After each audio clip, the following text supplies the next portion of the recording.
Hi, രുചി എക്സ്പ്രസിൻ്റെ പുതിയ വീഡിയോയിലേക്ക് എല്ലാവർക്കും സ്വാഗതം. ഞാൻ ഷൗലത്തിക്കാടൻ. ഞാൻ ആസിറ. ഇന്ന് നമ്മൾ കാണിക്കുന്നത് ഉപ്പുണ്ടാക്കുന്ന പൊറോട്ടയാണ്. ആ പൊറോട്ടൻ്റെ കൂടെ നാസി ഉണ്ടാക്കുന്ന ഒരു കിടിലൻ കിഴി പൊറോട്ടയാണ്. നാസി, അപ്പോൾ നമ്മൾ ബീഫ് വെച്ചിട്ടാണ് കേട്ടോ ചെയ്യുന്നത്. അപ്പോൾ ബീഫ് കിഴി പൊറോട്ടയാണ് ചെയ്യുന്നത്.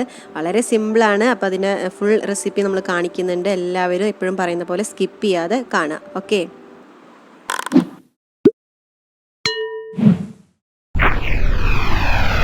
പൊറോട്ട ഉണ്ടാക്കാൻ വേണ്ടിയിട്ട് ഇവിടെ ഏകദേശം ഒരു 3/4 കിലോ മൈദപ്പൊടിയാണ് കേട്ടോ എടുത്തിട്ടുള്ളത്. അപ്പോൾ ഒന്ന് ഉപ്പ് അതുപോലെ കൈ വെച്ചിട്ടൊന്ന് കുഴിയാക്കി കൊടുക്കുന്നുണ്ട്. അതിലോട്ടാണ് ഇനി ബാക്കി ഇൻഗ്രീഡിയൻസ് ഒക്കെ ആഡ് ചെയ്യുന്നത്. അപ്പോൾ ഒരു മുട്ട ഒഴിച്ചു കൊടുക്കുന്നുണ്ട്. അതുപോലെ തന്നെ പാലാണ് ഇനി വേണ്ടത്. അപ്പോൾ പാലൊരു 1/4 കപ്പ് മുതൽ ഒരു 1/2 കപ്പ് വരെ ഉണ്ട് കേട്ടോ. അതും കൂടെ ഒഴിച്ചു കൊടുക്കുന്നുണ്ട്. പിന്നെ നമുക്ക് വേണ്ടത് പഞ്ചസാരയാണ്. അപ്പോൾ 1 ടീസ്പൂൺ പഞ്ചസാരയാണ് ആഡ് ചെയ്ത് കൊടുക്കുന്നത്. പിന്നെ ഉപ്പ്, നമ്മുടെ ആവശ്യത്തിനുള്ള ഉപ്പ് ആഡ് ചെയ്ത് കൊടുക്കുക. പിന്നെ കുറച്ച് വെള്ളം, പിന്നെ നമുക്ക് വെള്ളം ആവശ്യമുണ്ടെങ്കിൽ ഒഴിച്ചു കൊടുക്കുക. എന്നിട്ട് ഉപ്പ് ഇതുപോലെ ഇങ്ങനെ ഓരോ സൈഡിൽ നിന്ന് ഇങ്ങനെ പൊടി എടുത്തിട്ട് കുഴച്ചെടുക്കുകയാണ്. പിന്നെ നമ്മളിങ്ങനെ കുഴച്ചെടുക്കുമ്പോൾ നമുക്ക് ആവശ്യത്തിനനുസരിച്ച് ഇങ്ങനെ കുറേശ്ശെ വെള്ളമാക്കി കൊടുക്കാം. അപ്പോൾ ഏകദേശം ഇങ്ങനെ ഉപ്പ് റെഡിയാക്കി എടുത്തിട്ടുണ്ട്. ഇപ്പോൾ കണ്ടില്ലേ, ഇപ്പോൾ വെള്ളമൊക്കെ കറക്റ്റായി കിട്ടിയിട്ടുണ്ട്. ഇനി നന്നായിട്ടൊന്ന് സോഫ്റ്റ് ആക്കിയിട്ട് കുഴച്ചെടുക്കുകയാണ് വേണ്ടത്. അപ്പോൾ ഇപ്പോൾ ഏകദേശം ഒരു 15 മിനിറ്റോളം കുഴച്ചെടുത്തു വിട്ടാൽ നമുക്ക് സോഫ്റ്റ് ആവുന്ന വരെ കുഴച്ചെടുക്കാം. ഇനി ഇതേ നമ്മുടെ മാവൊക്കെ ഇവിടെ റെഡി ആയിട്ട് കിട്ടിയിട്ടുണ്ട്. അപ്പോൾ ഇത് നമുക്ക് റെസ്റ്റ് ചെയ്യാൻ വേണ്ടി വെക്കണം. അപ്പോൾ അതിന് വേണ്ടിയിട്ട് ഇതിൻ്റെ മുകളിൽ കുറച്ച് ഓയിലൊന്ന് ഒഴിച്ചു കൊടുക്കുന്നുണ്ട്. എന്നിട്ട് എല്ലാ സൈഡിലോട്ടൊന്ന് ആക്കിയിട്ട് നമുക്ക് ഒന്ന് റെസ്റ്റ് ചെയ്യാൻ വേണ്ടി വെക്കാം. അപ്പോൾ റെസ്റ്റ് ചെയ്യാൻ വേണ്ടി വെക്കുന്നത് ഒരു നനഞ്ഞ തുണി നമുക്കതിൻ്റെ മുകളിൽ വെച്ച് കൊടുത്തിട്ട് വേണം റെസ്റ്റ് ചെയ്യാൻ വേണ്ടി വെക്കാൻ. അല്ലെങ്കിൽ അത് ഡ്രൈ ആയി പോകാൻ ചാൻസ് കൂടുതലാണ്. അപ്പോൾ നമുക്കൊന്ന് നനച്ചിട്ട് ഒന്ന് തുണി നന്നായിട്ട് പിഴിഞ്ഞിട്ട് വേണം കേട്ടോ ഒന്ന് നന്നായിട്ടൊന്ന് റെസ്റ്റ് ചെയ്യാൻ വേണ്ടി വെക്കാം. അപ്പോൾ ഇപ്പോൾ പറയുന്ന ഒരു അരമണിക്കൂറൊക്കെ മതി എന്നാണ് പറയുന്നത്. നമുക്ക് അരമണിക്കൂറിൽ കൂടുതലും വെക്കാം കേട്ടോ. പക്ഷെ ഇപ്പോൾ പറയുന്നത് റെഡിയാക്കി എടുക്കാൻ സിമ്പിൾ എപ്പോഴും അരമണിക്കൂറൊക്കെ വെച്ചാൽ മതി. അല്ലാന്നുണ്ടെങ്കിൽ മാവ് അല്ലാതെ സോഫ്റ്റായി പോകുമെന്നാണ് പറഞ്ഞത്. അപ്പോൾ അതേ അരമണിക്കൂർ കഴിഞ്ഞിട്ടുണ്ട്. നമ്മുടെ മാവ് അത്യാവശ്യം നന്നായിട്ട് തന്നെ സോഫ്റ്റായിട്ട് വന്നിട്ടുണ്ട്. ഇനി നമുക്കിതിനെ ബോൾസ് ആക്കിയിട്ട് മാറ്റാം കേട്ടോ. അപ്പോൾ ഇതുപോലെ കുറേ ചെറിയ ബോൾസ് ആക്കി എടുത്തിട്ട് ഇതേ കണ്ട ഇങ്ങനെ ഉള്ളിലോട്ട് ഇങ്ങനെ കുഴിച്ച് വെച്ചിട്ട് ഇതേ 2 വിരലുകൾക്കിടയിലൂടെ തള്ളിയിട്ട് നമ്മൾ ഓരോ ബോൾസ് ആക്കി എടുക്കണം. നമ്മൾ സാധാരണ ചപ്പാത്തിക്ക് ബോളാക്കുന്ന പോലെ അല്ല കേട്ടോ, അത് കുറച്ചും കൂടെ വ്യത്യാസമുണ്ട്. അപ്പോൾ ഇതേപോലെ ഒന്ന് ബോൾസ് ആക്കിയിട്ട് എടുക്കുകയാണ് വേണ്ടത്. ഇനി ഓരോ ബോൾസും ഇതുപോലെ ഒന്ന് നെയ്യ് സ്പ്രെഡ് ചെയ്ത് കൊടുക്കുകയാണ് വേണ്ടത്. അപ്പോൾ നമ്മൾ നെയ്യും അതുപോലെ തന്നെ ഓയിലും കൂടെയുള്ള മിക്സാണ് എടുത്തിട്ടുള്ളത്. എന്നിട്ട് നമുക്ക് എല്ലാ ബോൾസിലാക്കിയതിന് ശേഷം ഒരു 10 മിനിറ്റ് നേരത്തെ നനച്ച് വെച്ചിട്ടുള്ള തുണി വെച്ചിട്ട് ഒന്നും കൂടെ ഒന്ന് മൂടി വെച്ചിട്ട് റെസ്റ്റ് ചെയ്യാൻ വേണ്ടി വെക്കണം.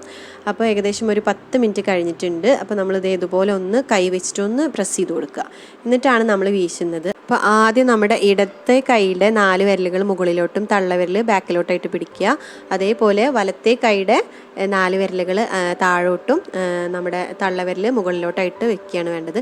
ഇതുപോലെ വീശി കൊടുക്കുമ്പോൾ നമ്മളിത് ഓരോ സൈഡ് വീശുമ്പോഴും ഇങ്ങനെ നമ്മുടെ 2 കൈകളും ഇങ്ങനെ നീക്കി കൊണ്ടുവരണം. എങ്കിൽ മാത്രമേ നമുക്ക് കറക്റ്റായിട്ട് വീശാൻ പറ്റുള്ളൂ. ഒരേ സൈഡിൽ തന്നെ പിടിച്ച് നമ്മളിങ്ങനെ അടിച്ചുകൊണ്ടിരുന്നാൽ അത് പെട്ടെന്ന് തന്നെ പൊട്ടിപ്പോവും. പിന്നെ എല്ലാ സൈഡിലും ഒരുപോലെ നമുക്ക് വീശിയെടുക്കാൻ പറ്റില്ല. അപ്പോൾ ഇതുപോലെ നമ്മൾ ഓരോ ഭാഗത്തോട്ട് ആക്കുമ്പോഴേക്കും നമ്മുടെ കൈകൾ 2 ഇതുപോലെ ഇങ്ങനെ കണ്ടോ, ഇപ്പോൾ ഇങ്ങനെ കണ്ടോ നീക്കി കൊണ്ടുവരുന്നുണ്ട്. അപ്പോൾ അതുപോലെ നീക്കി കൊണ്ടുവരികയാണ് വേണ്ടത് കേട്ടോ. ഇനി നമ്മൾ ലാസ്റ്റ് ഒന്ന് ഓയിൽ സ്പ്രെഡ് ചെയ്ത് കൊടുക്കുക. എന്നിട്ട് നമ്മളിതേ ഇതുപോലെ ഒന്ന് ചുറ്റിച്ചെടുക്കുകയാണ് വേണ്ടത്. ഇതുപോലെ ചുറ്റിയിട്ട് ലാസ്റ്റ് വരുന്ന ആ ഭാഗം നമ്മൾ മുകളിലോട്ടൊന്ന് അമർത്തി കൊടുക്കുക. ഇനി ഓയിലൊന്നാക്കിയതിന് ശേഷം നമുക്കൊന്ന് റെസ്റ്റ് ചെയ്യാൻ വേണ്ടി വെക്കാം. ഞാൻ വേറൊരു മെത്തേഡ് കൂടെ കാണിക്കുന്നുണ്ട്. വീശാൻ ബുദ്ധിമുട്ടുള്ളവർക്ക് വേണ്ടിയിട്ടാണ് കേട്ടോ കാണിക്കുന്നത്. കൗണ്ടർ ടോപ്പിൽ കുറച്ച് ഓയിലൊന്ന് സ്പ്രെഡ് ചെയ്തതിന് ശേഷം നമുക്ക് ഒരു ബോൾ എടുത്തിട്ട് ഇതുപോലെ ഒരു റോളർ വെച്ചിട്ടൊന്ന് പരത്തി കൊടുക്കാം.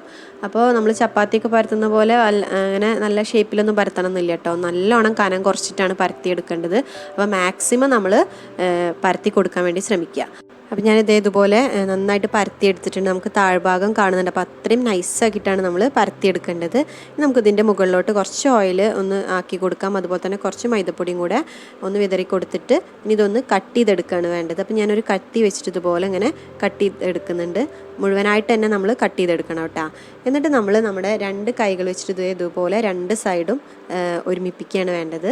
അപ്പോൾ എനിക്കിതിനേക്കാൾ സിമ്പിളായിട്ട് തോന്നിയത് വീശാൻ തന്നെയാണ് കേട്ടോ. ഞാനൊന്ന് വീശിയിട്ട് നന്നായിട്ട് ചെയ്തിരുന്നു. പക്ഷേ എനിക്ക് ആ ഒരു ഭാഗം ഉൾപ്പെടുത്താൻ കഴിയില്ല. ആ ഒരു ഭാഗം കട്ടായി പോയി. അതുകൊണ്ടാണ് ഞാനിതിൽ ആഡ് ചെയ്യാതിരിക്കുന്നത്. അപ്പോൾ ഞാൻ അങ്ങനെ വീശിയപ്പോൾ നമുക്ക് ചെറുതായിട്ടൊക്കെ പൊട്ടിപ്പോകുന്നുണ്ട്. എങ്കിലും നമുക്കത് കറക്റ്റായിട്ട് ഇതുപോലെ ചുറ്റിച്ചെടുക്കാൻ പറ്റുന്നുണ്ട് കേട്ടോ. അപ്പോൾ നിങ്ങൾക്ക് ഏതാണോ മെത്തേഡ് സിമ്പിളായിട്ട് തോന്നുന്നത് അതുപോലെ ചെയ്തെടുക്കുക. ഉപ്പാന്ന് പറഞ്ഞിട്ടുണ്ടെങ്കിൽ ചെറുപ്പം മുതലേ പൊറോട്ട ചെയ്തിരുന്നു. അവർക്ക് ഹോട്ടലുണ്ടായിരുന്നു. ഉപ്പാടെ കൂടെ തന്നെ ഉപ്പാടെ അനിയത്തിമാരും ഇതുപോലെ പൊറോട്ട വീശിയിട്ട് തന്നെയാണ്, അമ്മായിയൊക്കെ ചെറുപ്പം തൊട്ടേ വീശിയിട്ട് തന്നെ പൊറോട്ട ചെയ്തിരുന്നു. അപ്പോൾ അപ്പോൾ നമ്മളിപ്പോൾ അമ്മായിയുടെ വീട് കൊച്ചിയിലാണ്. അപ്പോൾ അമ്മായിയുടെ അങ്ങോട്ട് പോകുമ്പോൾ എപ്പോഴും അമ്മായി അതുപോലെ തന്നെ നല്ല അടിപൊളി പൊറോട്ട എപ്പോഴും ഉണ്ടാക്കിയെടുക്കാറുണ്ട്. അപ്പോൾ എനിക്ക് തോന്നാറുണ്ട് അതുപോലെ നമുക്ക് എന്തുകൊണ്ട് ചെയ്തുകൂടാ എന്നുള്ളത്. അങ്ങനെയാണ് ഞാനും ഒന്ന് ചെയ്ത് പഠിക്കാൻ നോക്കിയത്. നമ്മളിനി ഓരോ പൊറോട്ട ഇതുപോലെ ഒന്ന് ഉള്ളം കൈ വെച്ചിട്ട് ഇതുപോലെ ഒന്ന് അമർത്തി വെക്കുകയാണ് വേണ്ടത്. എന്നിട്ട് ചട്ടിയിലിട്ടിട്ട് ചുട്ടെടുക്കുക.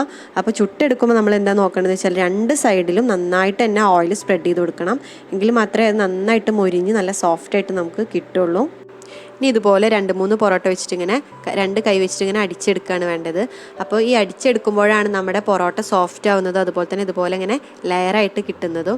പിന്നെ ഞാൻ പറഞ്ഞു ചട്ടിയൊക്കെ നമുക്ക് ചെറുതാണെങ്കിൽ 2 ചട്ടിയൊക്കെ ഒരേ സമയത്ത് വെച്ചിട്ട് ചെയ്യാം കേട്ടോ. ഞങ്ങൾ അങ്ങനെ ചെയ്തിരുന്നത്. എങ്കിൽ മാത്രം നമുക്ക് ഇങ്ങനെ അടിച്ചെടുക്കുമ്പോൾ 2-3 എണ്ണമൊക്കെ ഒരുമിച്ച് കിട്ടുള്ളൂ.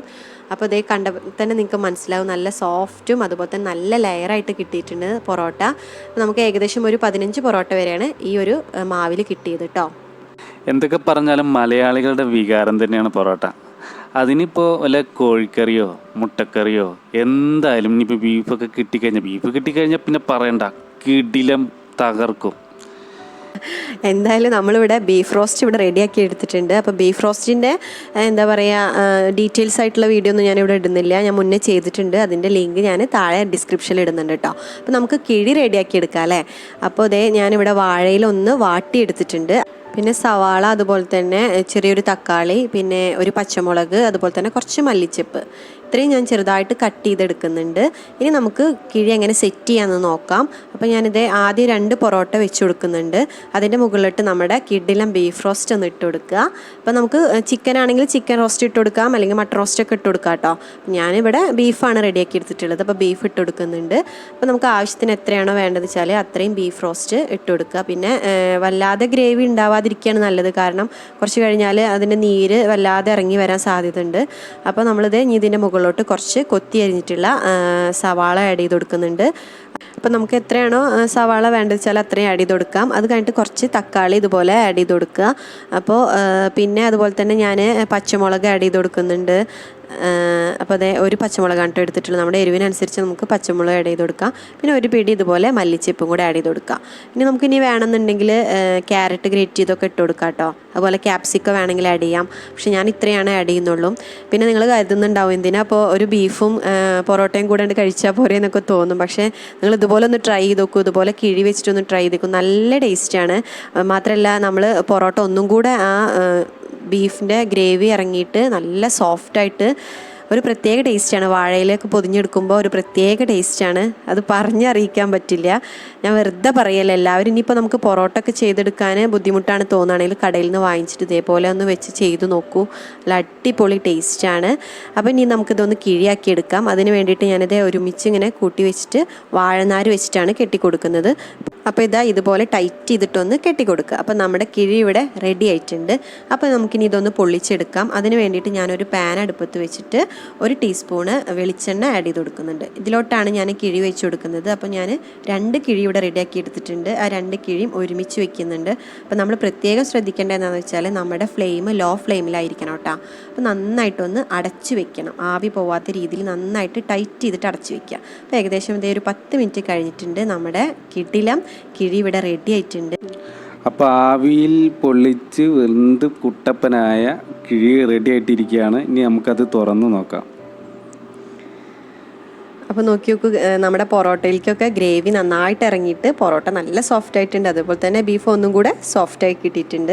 അപ്പോൾ ഞാൻ എപ്പോഴും പറയുന്ന പോലെ നിങ്ങൾ ഞങ്ങളുടെ വീഡിയോസൊക്കെ ആദ്യമായിട്ടാണ് കാണുന്നതെങ്കിൽ ഞങ്ങളുടെ ചാനൽ ഒന്ന് സബ്സ്ക്രൈബ് ചെയ്യൂ. അതുപോലെ തന്നെ കാണുന്ന ചെറിയ ബെൽ ബട്ടണിൽ ഓൾ എന്നും കൂടെ പ്രസ് ചെയ്യണം കേട്ടോ. അത് മറന്നു പോയത്. വീഡിയോ എല്ലാവർക്കും ഇഷ്ടപ്പെട്ടു എന്ന് കരുതുന്നു. അപ്പോൾ പുത്തൻ രുചിക്കുട്ടുമായി രുചി എക്സ്പ്രസ്സിലൂടെ നമുക്ക് വീണ്ടും കാണാം.